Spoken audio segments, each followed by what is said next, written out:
أعوذ بالله من الشيطان الرجيم بسم الله الرحمن الرحيم إن الدين عند الله الإسلام وما اختلف الذين أوتوا الكتاب إلا من بعد ما جاءهم العلم بغيا بينهم ومن يكفر بآيات الله فإن الله سريع الحساب صدق اللہ العظیم۔ حاضرین و ناظرین، یہ درس نمبر 212 ہے۔ سورہ آل عمران کی آیت نمبر 19 کی تلاوت کی گئی۔ لفظی معنی کی جانب توجہ دیجیے۔ ان الدین، بے شک دین تو صرف عند اللہ، اللہ کے نزدیک، الاسلام، اسلام ہی ہے۔ وما اختلف الذین، اور انہوں نے اختلاف نہیں کیا جنہیں اوت الکتاب، کتاب دی گئی تھی، الا مگر من بعد ما، اس کے بعد کہ جاءہم العلم، کہ ان کے پاس علم آ چکا تھا، بغیم بینہم، آپس کی ضد کی وجہ سے، ومن یکفر، جو کوئی کفر کرے گا، بآیات اللہ،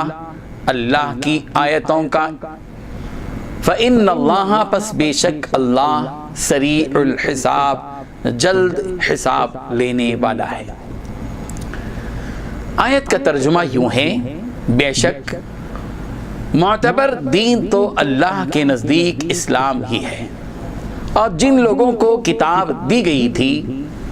انہوں نے الگ راستہ لا علمی میں نہیں بلکہ علم آ جانے کے بعد محض آپس کی ضد کی وجہ سے اختیار کیا، اور جو شخص بھی اللہ کی آیتوں کو جھٹلائے گا تو اسے جان لینا چاہیے کہ اللہ بہت جلد حساب لینے والا ہے۔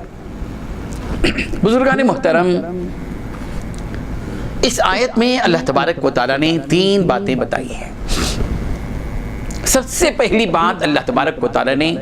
صاف طور پر بتلا دی کہ ان الدین عند اللہ الاسلام،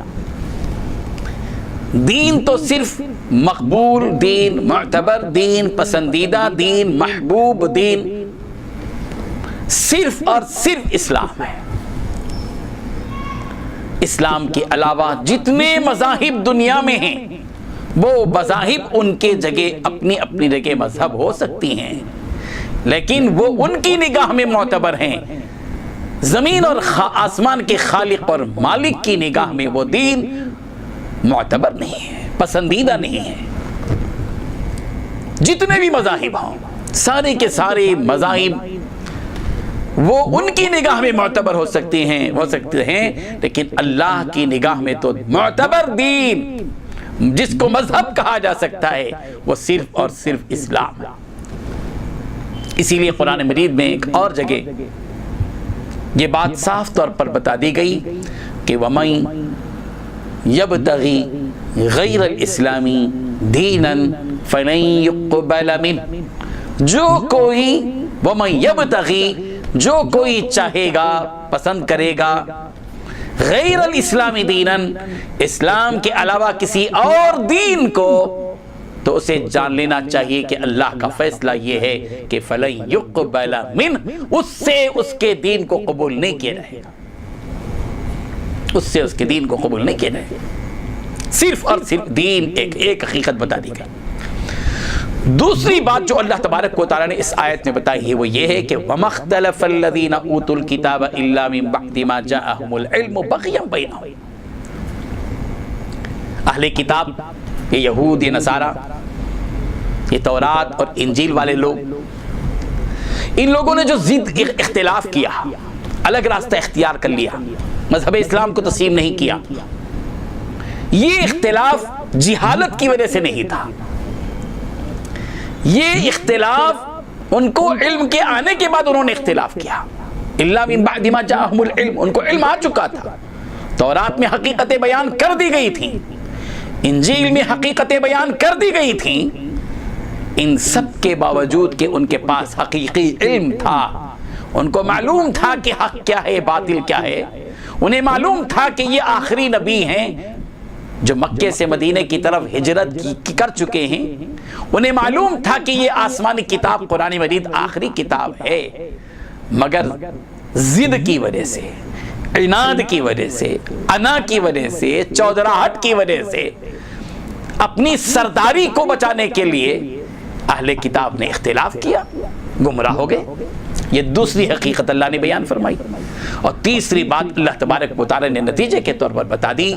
کہ وَمَن يَكْفُرْ بِآيَاتِ اللَّهِ، جو کوئی اللہ کی آیتوں کا انکار کرتا ہے،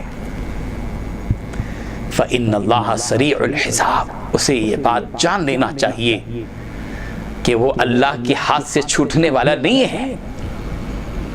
اللہ تبارک و تعالیٰ کا قانون یہ ہے، دستور یہ ہے کہ فَإِنَّ اللَّهَ سَرِيعُ الْحِسَابِ، اللہ بہت جلد حساب لینے والے ہیں۔ وہ لوگ جو اس دنیا کے اندر اللہ کی آیتوں کا انکار کرتے ہوئے جی رہے ہیں، انہیں جان لینا چاہیے کہ اللہ تبارک و تعالیٰ بہت جلد ان کے بارے میں حساب کریں گے، اور جب حساب کریں گے تو پھر بچ نہیں سکیں گے۔ اِذَا حُسِبَ عُذِّبَ، جب گرفت ہوگی، حساب ہوگا،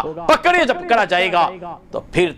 اللہ کی عذاب میں گرفتار کر دیے جائیں گے۔ اللہ تبارک و تعالیٰ ہم سب کو اس ضد سے، اس عناد سے، اس غرور سے، اس گھمنڈ سے ہم سب کی حفاظت فرمائے، اور اللہ کے حکموں کے سامنے ہمیں اپنے آپ کو جھکانے والا بنا دے۔ وآخر دعوانا ان الحمد للہ رب العالمین۔ لا الہ الا